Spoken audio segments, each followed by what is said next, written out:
एक बार बुद्ध के कुछ शिष्य बुद्ध से पूछते हैं, बुद्ध, आप हमेशा भोजन को प्रेम से ग्रहण करने के लिए क्यों बोलते हैं और भोजन को संतुलित मात्रा में ही ग्रहण करने के लिए क्यों कहते हैं? क्या अगर हम उस भोजन को प्रेम से ग्रहण नहीं करेंगे तो क्या वह भोजन नहीं रहेगा, या फिर अगर हम भोजन को ज्यादा मात्रा में ग्रहण करेंगे तो क्या वह विष का कार्य करेगा? बुद्ध ने कहा, हम जैसा भोजन ग्रहण करते हैं हमारे विचार उसी के अनुसार होते चले जाते हैं। भोजन से यहाँ बुद्ध का मतलब उन सभी चीजों से है जो भी हम ग्रहण करते हैं, फिर चाहे वो खाद्य पदार्थ हों या फिर जानकारी। ये दोनों ही चीजें हमारे जीवन को गहराई से प्रभावित करती हैं। बुद्ध अपने शिष्यों से कहते हैं, मैं तुम्हें एक छोटी सी कहानी सुनाता हूँ, इससे तुम इस बात को अच्छे से समझ पाओगे।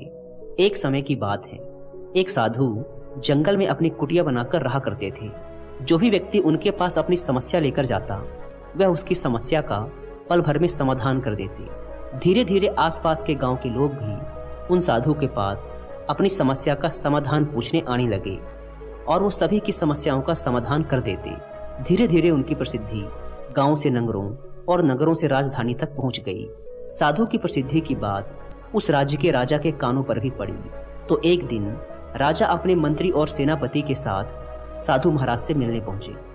राजा ने साधु से कहा, महाराज, मैंने आपके बहुत चर्चे सुने हैं। मैंने सुना है कि आपके पास हर समस्या का समाधान है। इसीलिए मुझे लगता है कि आपकी सबसे ज्यादा जरूरत हमारे राज दरबार में है, जहां पर प्रजाजन हर दिन नई नई समस्या लेकर आते हैं। आप यहाँ जंगल में व्यर्थ ही अपना समय क्यों बर्बाद कर रहे हैं? आपको तो यहाँ ठीक से खाना भी नहीं मिलता होगा, जंगली फल तोड़कर खाने पड़ते होंगे, पत्थरों पर सोना पड़ता होगा। आप हमारे साथ हमारे महल चलिए, वहां पर आपको हर तरह की सुख सुविधाएं दी जाएंगी। खाने पर स्वादिष्ट व्यंजन और पकवान होंगे, आप उनका स्वाद लीजिए। आप यहाँ कहाँ अपना समय गंवा रहे हैं? आप हमारे साथ हमारे राज दरबार में बैठिए और राज दरबार की शोभा बढ़ाइए। वह साधु उस राजा से बहुत मना करते हैं, लेकिन वह राजा नहीं मानता, उनके चरणों में गिर पड़ता है और अंततः वह उन साधु को अपने साथ महल ले जाता है। और महल में वह राजा उन साधु को हर तरह की सुख सुविधाएं देता है। धीरे धीरे समय बीतता है और समय बीतने के साथ ही धीरे धीरे साधु का व्यवहार भी बदलने लगता है। आप विश्वास नहीं करेंगे, उस राजा के महल में रहते रहते उस साधु का व्यवहार पूरी तरह से बदल जाता है। इस बात को वह साधु भी नहीं समझ पाता कि आखिर उसका स्वभाव इतना बदल क्यों रहा है। फिर एक दिन अचानक ही साधु मौका पाकर उस महल से भाग जाता है, लेकिन वह अपने साथ कुछ कीमती सामान लेकर भागता है, जिसमें रानी के हार, हीरे जवाहरात और कुछ कीमती मोहरें होती हैं। जब राजा को साधु की चोरी का पता चलता है तो वह अपने सिपाही उसके पीछे भेज देता है उसे पकड़ने के लिए। सिपाही हर जगह साधु को खोजते हैं, लेकिन वह उन्हें कहीं नहीं मिलता। वह साधु जंगल की तरफ भागता है और भागते भागते थक जाता है। तब जंगल के बीचों बीच आकर एक पेड़ के नीचे बैठ जाता है। जैसे वह उस पेड़ के नीचे बैठता है, पेड़ से एक फल टूटकर साधु के पास गिरता है। साधु को बहुत जोरों की भूख भी लगी थी, इसीलिए वह उस फल को खा लेता है। वह फल एक औषधि होती है जो कि पेट में जाने के बाद उसे बीमार कर देती है। अगर बिना जरूरत के औषधि भी ली जाए तो वह भी शरीर को नुकसान पहुंचा सकती है। वह औषधि उस साधु को बहुत बीमार कर देती है।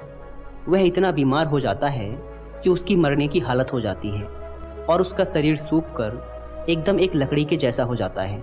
अब उस साधु को विचार आता है कि आखिर मैं क्यों उस राजा के धन को लेकर भाग रहा हूँ। मैं तो एक संत था, ना जाने मुझे क्या हो गया कि मैं व्यर्थ में ही इस धन को लेकर भाग रहा हूँ।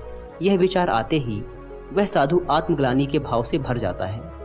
उसे बहुत पश्चाताप होता है और वह महल वापस जाता है और राजा का धन वापस करने लगता है। यह देखकर वह राजा बड़ा आश्चर्यचकित होता है और साधु से पूछता है, जब तुम्हें वापस ही करना था तो तुम इस धन को लेकर भागे ही क्यों? यह सुन वह साधु राजा से कहता है, क्षमा कीजिए राजन, परंतु पिछले कुछ महीनों से मैंने आपका अन्न खाया है, इसीलिए मेरी सोच बिल्कुल आपके जैसी हो गई थी। वो तो भला हो उस वृक्ष का जिसने मुझे वह औषधि वाला फल दे दिया, जिसे खाने से मेरा शरीर बीमार पड़ गया और आपका जितना भी मैंने खाया था वह सब उस बीमारी में निकल गया। और तब जाकर मुझे होश आया कि मैं कितना गलत कर रहा था।